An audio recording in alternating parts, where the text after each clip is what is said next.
Bonjour, alors une nouvelle vidéo de commentphotographier.com, toujours à destination des débutants en photographie. Donc l'objectif de ce site et de ces vidéos, c'est de vous apporter toujours un peu plus de facilité dans la photo et de vous apporter un peu plus de confort et de compréhension dans la pratique de la photographie. Donc si vous êtes photographe confirmé ou photographe déjà, vous savez de quoi vous parlez, donc les vidéos ne vont pas forcément vous intéresser, surtout la vidéo d'aujourd'hui. Donc je vais parler de la distance minimale de mise au point. Qu'est-ce que c'est? Alors la distance minimale de mise au point, ce sont des chiffres, où la plupart du temps on va les retrouver sur l'objectif, l'optique de notre appareil photo. Alors la distance minimale de mise au point, elle va servir à quoi? Elle va servir pour vous avertir jusqu'à quelle distance vous pouvez vous approcher du sujet. Cette distance minimale, qui va vous permettre de faire votre mise au point. Donc si vous allez au-delà de cette distance minimale de mise au point, vous ne pourrez pas faire votre mise au point. Vous ne pourrez pas faire la netteté parce que vous serez trop près de votre sujet. Donc la distance minimale de mise au point, ça sera une distance où si vous allez au-delà de cette distance, vous ne pourrez pas faire la mise au point. Votre appareil photo même refusera de faire la mise au point et refusera de déclencher.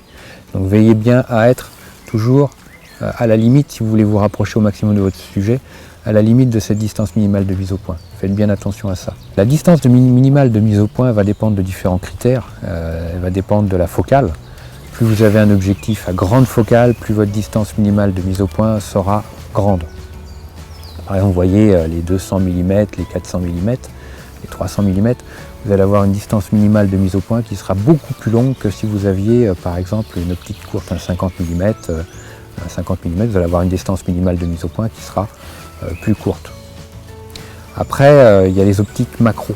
Une distance minimale de mise au point qui est plus courte, on va avoir des optiques que l'on dira macro. Pourquoi? Parce qu'on peut se rapprocher au maximum de notre sujet. Donc voilà, la différence elle est là.